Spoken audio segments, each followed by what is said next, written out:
देखो यहाँ पर कोड फॉर प्रेजेंट ये है हमारी डे 16। डे 16 है ना। डे 16 की ये क्लास है हमारी।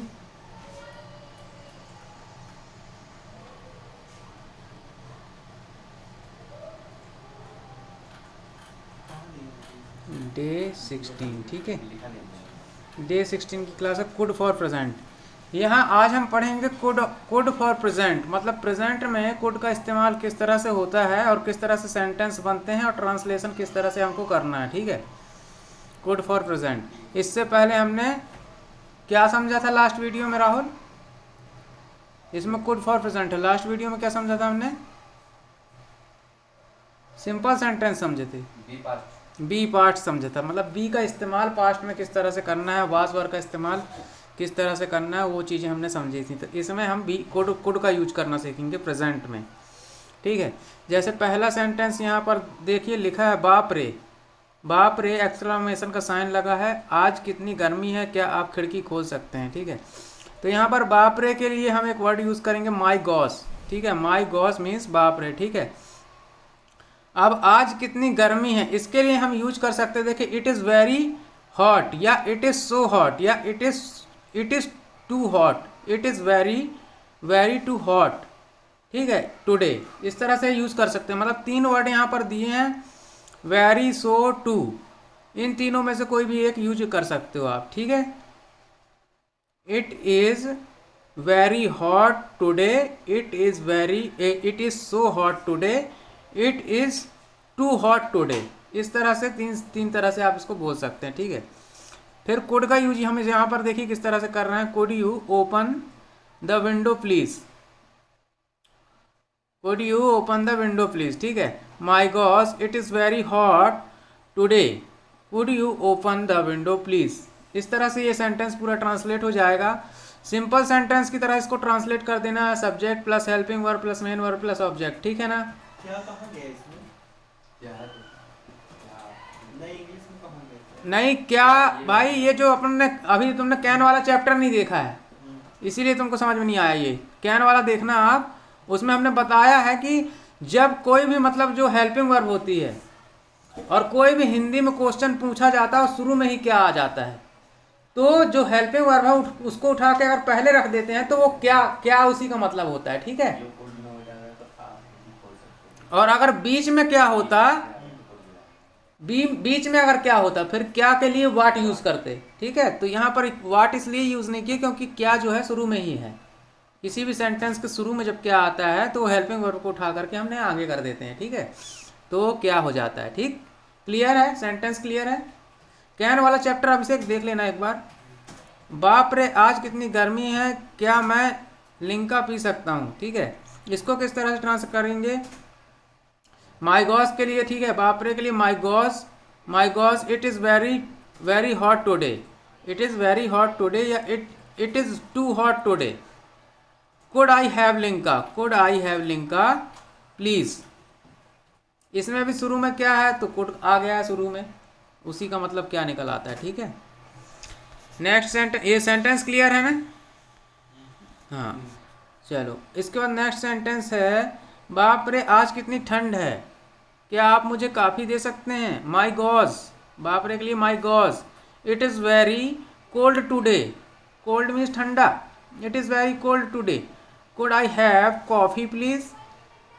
प्लीज़ की स्पेलिंग गलत है यहाँ पर, करेक्ट कर लीजिएगा, PLEASE होता है। ठीक है, प्लीज़।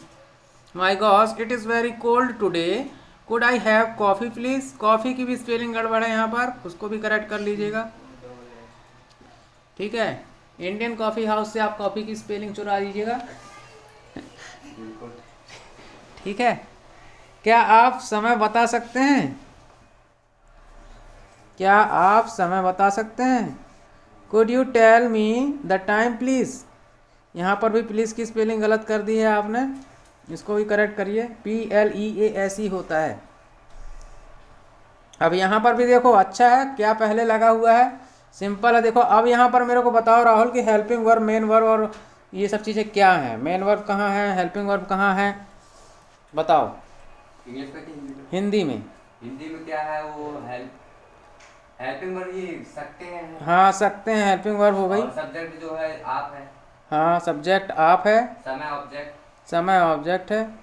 ठीक। और मेन वर्ब बता रहा है। हाँ हाँ बताना हेल्प मैन वर्ब हो गया। ठीक है। ठीक है, अब इंग्लिश में देखो यही सब फॉर्मूला हमारा क्या कहता है, क्वेश्चन वाला सेंटेंस किस तरह से हमको बनाना है, helping verb, helping verb plus, helping verb plus subject plus main verb plus object, यही है ना फॉर्मूला। फॉर्मूला अब इस फॉर्मूले के हिसाब से हम जमाएंगे तो हेल्पिंग वर्ब शुरू में है तो कुड आ गया पहले नंबर पे, उसके बाद सब्जेक्ट हमारा यू है, उसके बाद मैन वर्ब रखना है जो कि टेल है, टेल मी, फिर उसके बाद लास्ट में ऑब्जेक्ट है जो कि टाइम है। ठीक है, तो could you tell me the time please. Sentence पूरा क्लियर है आप लोगों को। इस तरह से देखो आप लोगों को प्रैक्टिस करनी है, अगर आपको इम्प्रूव करना है इंग्लिश तो आपको और भी सेंटेंस इसी तरह से बनाने हैं, तब इंग्लिश आपकी इम्प्रूव होगी। ठीक है, नेक्स्ट पेज में देखते हैं। नेक्स्ट सेंटेंस है हमारा, क्या मुझे थोड़ी सी खीर मिल सकती है या मिलेगी। ठीक है, दोनों ही यूज कर सकते हो आप अलग अलग सेंटेंस बना करके, कुड आई हैव या could I take, could I have या could I take some pudding, some pudding, या फिर इसके अलावा पुडिंग यूज नहीं करना है तो आप यूज कर सकते हो could I have kheer please या could I take kheer please. ठीक है, इस तरह से इसको यूज कर सकते हो। तो ये ऑब्लिक का मतलब है कि इन दोनों वर्डों में से कोई भी आप यूज कर सकते हो। ठीक है, कुड फॉर परमिशन, परमिशन जब हम किसी से कोई परमिशन लेते हैं तो वहां पर कुड का किस तरह से इस्तेमाल होता है ये सीखेंगे अब हम। जब किसी व्यक्ति से हम कोई परमिशन लेते हैं, किसी चीज़ के लिए पूछते हैं, आग्रह करते हैं, तो हमको कुड का किस तरह से इस्तेमाल करना है ये सीखेंगे। कुड फॉर परमिशन, क्या मैं अंदर आ सकता हूँ, could I come in please, है ना, could I come in please, clear है, इजी है। क्या मैं बाहर जा सकता हूँ, could I go out please. बस प्लीज़ की स्पेलिंग सही कर लीजिएगा, बाकी तो सेंटेंस बहुत इजी है। ठीक है, फॉर्मूले में रखोगे पूरा ट्रांसलेट हो जाएगा। क्या मैं बाहर जा सकता हूँ, could I go out please. ठीक है, इसके बाद देखिए नेक्स्ट सेंटेंस हमारा है, क्या मैं पानी पीने जा सकता हूँ, could I go to have water please. Have का मतलब देखो, हैव का यहाँ पर देखो क्या का मतलब निकल रहा है, हैव का मतलब खाना पीना लेना में भी निकल आता है, कोई चीज़ खाना या कोई चीज़ पास में होना, है ना। जैसे कई बार परीक्षा में पास हो जाते हैं तो वहाँ पे भी हैव का यूज़ हम कर लेते हैं, I have passed in first division, है ना। तो यहाँ पर समझने वाली बात ये है कि यहाँ पर देखिए हम हैव का यूज़ कर रहे हैं, could I go to have water please, water पानी पीने के लिए हम हैव का यूज़ कर रहे हैं। ठीक है, जबकि ड्रिंक भी हम यूज़ कर सकते थे। ठीक है, could I go to have water please. इसमें तो ड्रिंक वाटर बस लिखा है। उसमें तो बदल गया था, मैंने इसमें इसी से बनाया है। ठीक है, तो हो सकता है, कोई दिक्कत नहीं है, ड्रिंक भी यूज कर सकते हो आप, लेकिन हैव भी यूज़ हो सकता है, कोई गलत सेंटेंस नहीं है। ठीक है, क्या मैं पानी पीने जा सकता हूँ, could I go to have water please. ठीक है, सेंटेंस क्लियर है, इजी है, प्लीज़ का स्पेलिंग सही कर लेना बस। क्या मैं आपका थोड़ा समय ले सकता हूँ। अच्छा, नोट्स बना रहे हो ना आप लोग, इसके नोट्स बनाओ इसको देख करके। ठीक है, हाँ, क्या मैं आपका थोड़ा समय ले सकता हूँ, तो could I take your some time please, could I take your some time please. ये सेंटेंस समझ में आ रहा है, कोई डाउट हो तो पूछ लो। सीधा सीधा है ना, फॉर्मूले में रखो कि बिल्कुल सीधा सीधा है। फॉर्मूला क्या है, helping verb plus subject plus main verb plus object, यही फॉर्मूला है। ठीक है, चलो नेक्स्ट पेज में देखते हैं क्या है। नेक्स्ट पेज में आ जाओ। क्या मैं आपका पेन ले सकता हूँ, क्या मैं आपका पेन ले सकता हूँ, क्या होगी इंग्लिश इसकी, राहुल बताओ ट्रांसलेट करके थोड़ा सा समझो इसको। Could I borrow that? बोरो मतलब उधार लेना। ठीक है, किसी से कोई चीज़ मांगते हैं, उधार देते हैं, फिर उसको वापस करना है हमको, तो बोरो उसके लिए यूज़ होता है। ठीक है, could I borrow your pen please. तो बोरो का मतलब देखो मीनिंग भी हमने यहाँ पर लिखा हुआ है, बोरो मीन्स उधार लेना। ठीक है, जो कि एक मेन वर्ब है हमारी। तो यहाँ पर सबसे पहले हमारा हेल्पिंग वर्ब, सब्जेक्ट और उसके बाद फिर मेन वर्ब और फिर ऑब्जेक्ट हमारा है यहाँ पर। तो could I borrow your pen please. ठीक, क्या मैं आपको मोबाइल यूज़ कर सकता हूँ। अब यहाँ पर देखो हिंदी में भी हमने इंग्लिश का यूज कर लिया, ये इंग्लिश हिंदी में लिखा है यूज, है ना, कोई बात, हाँ उपयोग, कोई बात नहीं, ये ठीक है, चलेगा, कोई दिक्कत नहीं है सेंटेंस में। क्या मैं आपका मोबाइल यूज़ कर सकता हूँ। Could I use your mobile please. ठीक, could I use your mobile please. ठीक है, ये भी बहुत ईजी है, कहीं कोई दिक्कत नहीं होनी चाहिए, फार्मूला आपको पता होना चाहिए और पहचानना आना चाहिए कि सब्जेक्ट कहाँ पर है लाइन में, ऑब्जेक्ट कहाँ है, हेल्पिंग वर्ब कहाँ है, मेन वर्ब कहाँ है। ठीक है, इसकी पहचान होनी चाहिए अच्छे से आप। क्या मैं यहाँ बैठ सकता हूँ। Could I sit here please. क्या मैं यहाँ बैठ सकता हूँ। Could I sit here please. Here मतलब यहाँ, ठीक है, सिट मतलब बैठना। ठीक है, क्या मैं टीवी देख सकता हूँ। यहाँ पर टीवी देखने के लिए जो मेन वर्ब यूज़ होगा, क्या मैं टीवी देख सकता हूँ, वो वॉच होगा, सी नहीं होगा, याद रखिएगा।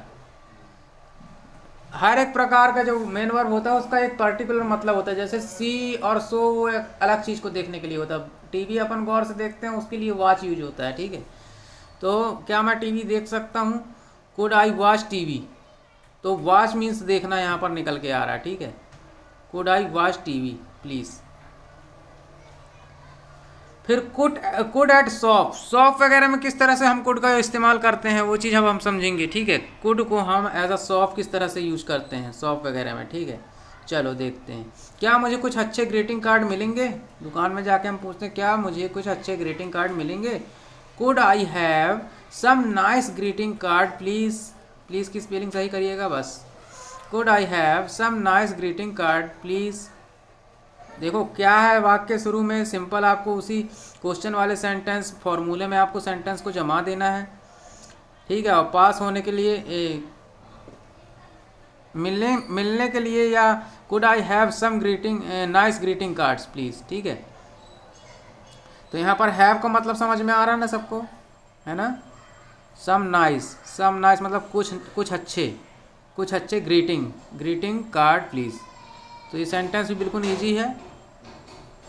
क्या मुझे कुछ अच्छे गिफ्ट कार्ड मिलेंगे। क्या मुझे कुछ अच्छे गिफ्ट कार्ड मिलेंगे। ठीक है, इसका क्या होगा। Could you show me some nice gifts please. ठीक है, एक से अधिक हैं क्योंकि एक गिफ्ट नहीं लेना है, कई गिफ्ट लेने हैं तो बहुवचन हो गया, इसलिए यहाँ पर एस लगा है। ठीक है, गिफ्ट्स लिखा हुआ है। Could you show me some nice gifts please. क्या आप मुझे कुछ अच्छे गिफ्ट्स, शो लगा हुआ तो इसका ये मीनिंग भी निकाल सकते हैं कि दिखा सकते हैं, प्लीज़ कृपया दिखा सकते हैं, है ना, ये चीज़ हो जाती है।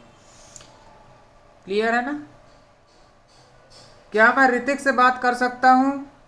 Could I speak to Hrithik please.